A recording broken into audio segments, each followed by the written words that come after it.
Okay, Kelly, we're going to start off with Bruce Cooper, Channel 12, followed by Dwayne Rankin, Arizona Republic. Go ahead with your question, Bruce Cooper. All right, Kelly, let's get it out of the way. What's up, Bruce? How you doing? I'm doing great, man. How you doing? I'm all right, man. So I wish I was on the back end of retirement like you, man, but I'm not, so it's good.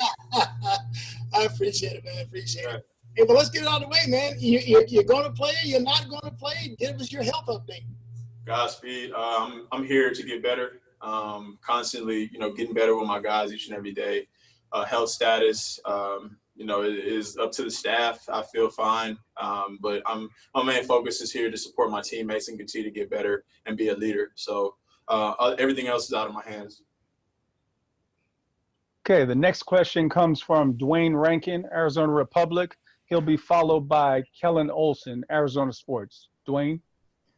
Thanks, DC. Mr. Oubre, just to follow that up, I know a lot of things with you is like, hey, how you feeling mentally, how you're feeling physically, and all those things that leads you to playing. So what do you have to feel internally with the knee and everything to make you feel comfortable to get back out on the floor? For me, it's a mental thing, me as well as, anybody that's around me. I'm more 90% mental, 10% physical. I'm strong, of course. I'm continuously getting stronger each and every day, but mentally, it's a lot thrown at me in a short amount of time for me to get out there and resume, high level of playing, as everybody expects of me. So I don't want to sell myself short. I don't want to sell, the people who are across my chest and on my back of my jersey short. So therefore, I have to continue to just push myself, limitlessly each and every day to come back stronger than I was before, or else I'll be doing myself a disservice. So, I understand that a lot of people want to see me play, but at the end of the day, you'd rather see Kelly Oubre come out on top of his game than Kelly Oubre being mediocre. So that's just where I'm at, D. Okay, question comes from Kellen Olson. He'll be followed by Mark McClune, Channel 3, Channel 5. Go ahead, Kellen. What's up, Kelly? How you doing? Well, can you talk me through your rehab process in quarantine? Obviously a unique one that not a lot of people have had to experience, especially for you just getting surgery and then the worst luck ever. A lot of people experience a lot of things that I experienced in my life, man. So it's warranted. The Most High gave me a challenge to, attack head on as, the world shut down and I just got surgery. But at the end of the day, my main focus is to be tunnel vision, to come out on top of this thing and be better, bigger, better, faster, and stronger than ever. So that's just really where my mind is at right now. I'm moving at God's speed, and it's been a whirlwind of emotions, it's been a whirlwind of just feelings, but overall, I'm just trying to come out on top mentally, physically, so that I can be the best basketball player and the best human being that I can be, Kellen. So I'm gonna continue to just work my butt off and just make sure that I have no ifs, ands, or buts about when I do come back to play. I'll be 100%. All right, next we have Mark McClune, Channel 3-5, followed by Gina Mizell. Go ahead, Mark. Hey, Kelly, good to see you. Thanks for the time, man. Thank you. Hey, do you think the chances of you playing in Orlando have increased even in the last couple of weeks? Have you seen major progression for you with the knee? I have seen progression each and every day, but that don't stop my chances of playing in Orlando. What happened to have a part of my chances are, things that are above me, and I'm here to continue to get better each and every day. Continue to just lead my team, just be a leader on the court and a big presence. So therefore, I'm gonna continue to just push each and every one of the guys to get better, and that'll help myself get better. So nothing has changed. Okay, Gina Mizell, you're next, followed by Evan Syrie. Go ahead, Gina. Hey, Kelly. We obviously know that you have a multitude of interests outside of basketball too, and we've seen some stuff with the playlist and doing some, filming and, sort of documenting this trip to the bubble and even stuff during quarantine with the clothing line. So even while you're working to get yourself back to basketball shape, like what is filling your soul right now to keep that all, going? I'm really searching for my soul, finding it and nurturing it and protecting it is really everything that I've been able to do outside of basketball, because basketball is my main crutch for safe havenness. And, you know, as basketball is taken away from us, I had to find something else. And it let alone help me find my passion and my soul outside of the game. And that is to be an artist. So, you know, I'm going to continue to just create art with the pain that, you know, I've been blessed and the lessons that I've been blessed to learn in this life. So, yeah. So, I mean, TLOP is coming soon. The Life of Poppy, Dope Soul, obviously. We did the Quarantine and Chill drop this over this time, but that's nothing merely to what you're going to see out of me as a fashion designer. And yeah, man, Tsunami, and continue to just grow in all aspects of life, trying to be the best boat-winded individual I can be. So thank you for noticing. All right. Next question comes from Evan Sidery, Locked on Suns. He'll be followed by another question from Dwayne Rankin. Go ahead, Evan. Hey, Kelly, how's it going? Just wanted to get your thoughts on the bubble experience so far. I've been there for over a week. Just what's it been like? It's been great, man. It's been everything better than I expected, 1,000%. This time is streamlined for work, you know, and it's streamlined for professionals who are, you know, here and on this earth to be professional athletes. And, you know, everything is organized for us to be the best that we possibly can be out here. And obviously there was that mishaps about the food, but it was just us kind of getting acclimated to the campus and us getting acclimated to the amenities and the resources that we have. It's not as terrible at all. It's actually amazing to get out here and work. You know, we haven't been able to be around our family, our outside family, like our teammates and our coaches and things in a long time. So this feeling just amazing to be out here to get better with these guys. So the bubble is a blessing. You know, it's like a I would say like a rich people paradise for just getting better. Yeah. All right. Couple of follow-up questions. The first comes from Dwayne Rankin, followed by Gina Mizell. Go ahead, Dwayne. Yeah, I just wanted to follow up, Kelly. Obviously, you guys have an option to get a message put on the back of your jerseys: Black Lives Matter, equality. Have you chosen one, and if so, what are you planning to put on the back of your jersey? Peace. That's what I stand for. So I just have the simple message of peace on the back of my jersey, back of my warm-up, whatever they do. But yeah, it's very simple and straight to the point. So I definitely encourage everybody to, you know, seek peace and to, you know, have peace in their lives so that we all can just help each other be better. Okay, follow-up question from Gina Mizell, and then we will have a question from Lindsay Smith. Go ahead, Gina. Yeah, just wanted to get your thoughts on just what your teammates have looked like. I mean, like you mentioned, it's been a long time since you guys were all on the floor together. Now that you've got a few days of practice under your belt, just what have practices looked like from your vantage point, and especially the guys that are going to need to hold it down for you at that small forward spot, at least for however long you're out? Practices have been intense. You know, you can tell Monty has lost a lot of sleep because he definitely has been eager to get back and lead this group. And, you know, we all miss being back out here in this environment. So we're all locked in, focused on, you know, our next man up mentality, focused on, you know, utilizing our youth and our athleticism and our versatility to our advantage. So, you know, obviously it's the next man up. You know, guys are continuing to take opportunities as they come to them and, you know, attack them full force. So it's going to be amazing to see, you know, people step up, people continue to get better throughout this time. While I get better, while they continue to help me get better, and, you know, I continue to help them get better.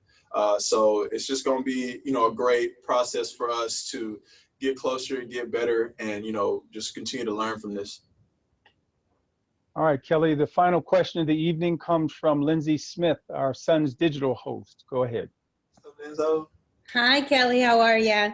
Well, You mentioned approaching this time as just another opportunity to bond more with your basketball family. A lot of the guys have talked about how this reminds them of AAU tournaments because everyone's staying on the same campus in the same hotels. How are you approaching this, or what are you guys doing to bond and unite even more?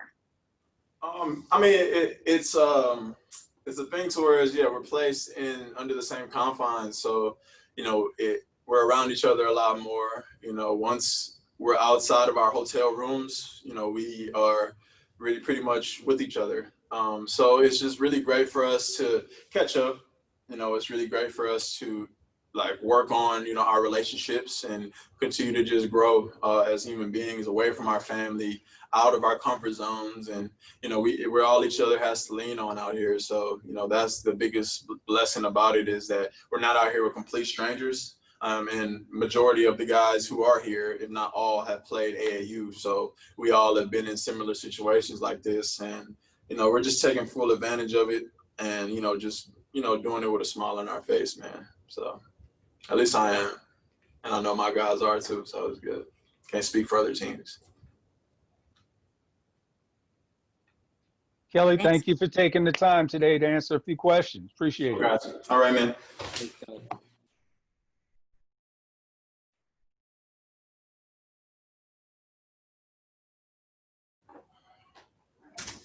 Back with Monty. Hey, Coach. Hey, How you doing, Monty? I'm great. How are you, DC? Fantastic. All right, we're going to kick things off with Kellen Olson, Arizona Sports, followed by Evan Sidery, Locked On Suns. Go ahead, Kellen, with your question. Hey, Coach, a two-part question. The first one, sorry to persist on this, but is there any update as to who isn't practicing? And secondly, just how was the gym today overall? No updates. And I don't want to get into those particular issues. There's so much medical stuff that I don't want to violate, so I don't want to update in that way. But the gym was great. You know, I know it sounds like a cliche, but I tried to go light today, and the guys brought unreal intensity today. And we didn't have a lot of contact because we did a ton yesterday, but today was one of those days where the intensity was at a really good level. Feels like guys are starting to get some semblance of conditioning where they could possibly play a quarter in the next day or so. And so I'm going to look at that when I get back to the hotel and talk to the coaches. So at a really good gym. The guys are picking up stuff faster than they did at Flagstaff. And that's exciting because it allows you to maybe add some things in a timeout in a game and possibly add it to your mix if need be from an offensive standpoint. Defensively, we've tried to simplify our package with a short training camp and really concerned about legs and conditioning. So just a good practice today. Next question comes from Evan Sidery, Locked On Suns, followed by Dwayne Rankin, Arizona Republic. Go ahead, Evan. Hey, Monty, just a quick question. Like you mentioned, you're looking for conditioning as far as improvements go with the roster, but anything else you're looking forward to the rest of the week as far as the players go in practices? Well, you know, we've had so much time off that I think the time has been really good for us. You know, when the NBA gave us about a month plus to be back in the gym, you know, we had guys that were really working on their game. And so just looking at Dario, his body, he just looks really, really good from a conditioning standpoint, his body, his ability to knock down shots when everybody else is a bit winded. It just seems like he's in better shape. And he just dedicated himself over the break to conditioning, his diet. I think staying here in the States has really helped him. And I'm really excited about, you know, his improvement. All right, Dwayne Rankin, Arizona Republic. You're next, followed by Mark McClune, Channel 3, Channel 5. Dwayne? Hey, DC. Coach, Kelly was just in here, and I understand there's a lot of factors that are going to determine whether he plays or not. Obviously, medical, obviously how he feels and things of that nature. But what do you need to see in practice that would make you confident to say, you know what, if we put him out there, I think he'll be fine? Yeah, there's so many benchmarks for a guy like that coming off of a surgery. But he's totally healed. His body looks great, but there's still some things that, you know, he would have to be comfortable doing. We would have to be comfortable based on our medical staff giving him the okay. But he looks great. His body's Kelly's one of those freak athletes. His body just, durable, looks great. He's got his bounce, but there's still some other benchmarks that I think he's got to, pass before he can get back on the floor and start to scrimmage 5-on-5. And then I'm sure there's some layers, 1-on-1s, 3-on-3 to 5-on-5 before he can get to and catch up to where the other guys are. Mark McClune, Channel 3-5. You will be followed by Gina Mizell. Go ahead with your question, Mark. Hey, Coach, just to follow up on the Kelly answer, how much would you consider maybe using him in a different role than he was used this year if he was able to clear some of those benchmarks? Like a shorter role, less minutes, something like that, just to get him out there. That's a tough one. I'd have to give that some thought. I'm not sure if that's a tough one because, when you're playing, 3 scrimmage preseason games, your focus is on, the team getting a rhythm. And so to play a guy like Kelly in a lesser role, I don't know if that would give the team a great rhythm. I could be wrong on that, but I think I'd have to think about that some more. Gina Mizell, go ahead with your question. Hey, Monty, not to harp on Kelly, but since we did just talk to him, we know that he can provide some energy no matter whether he's playing or not. Are there examples of that, just his presence being in Orlando with the guys that has been helpful even as he's been working himself back? I mean, he's in the shooting drills. He's on the floor doing some conditioning, but not like he normally is. So it's different. He hasn't gotten to the point where he's passed those benchmarks, but you guys know Kelly. I mean, he's a high intensity competitive guy. So he's just being on the sidelines and talking to Cam Payne about different things that we do, trying to help Cam get up to speed. All that stuff helps. Okay, question from Brendan Clean, Bright Side of the Sun. Go ahead, Brendan. Hey, Coach, I'm curious. You talked a lot about guys like Javon, for instance, during the hiatus who were just itching to get back out there, guys who just have that passion. Has there been any adjustment, maybe not even adjustment, but work as far as like not getting guys ahead of themselves? We're finally back and working, but how do we kind of do it in stages so that it isn't just all at once and guys are getting hurt or just exhausting themselves? That was basically what today was about. I want to be as careful as much as I want us to get to game shape. I am aware that when you take 4 months off, and for the most part, guys weren't in a normal environment to play, and so I'm aware of that. And so I try to scale back. The schedule has dictated like when we can go hard, and then I'll look at the guys, I'll feel the gym, I'll talk to Brady and his crew, and I'll listen. And then if I don't feel like the guys are at a point where we can go to the next step, I'll scale it back like I did today. And that's just an effort to be not, so cautious that I don't allow the guys to get their rhythm, but I also want to be careful because we've put a lot of money in the bank, I believe, with our conditioning and work that we've done. And I don't want to lose that trying to push too hard. Monty, as always, thank you for your time. That concludes today's questions.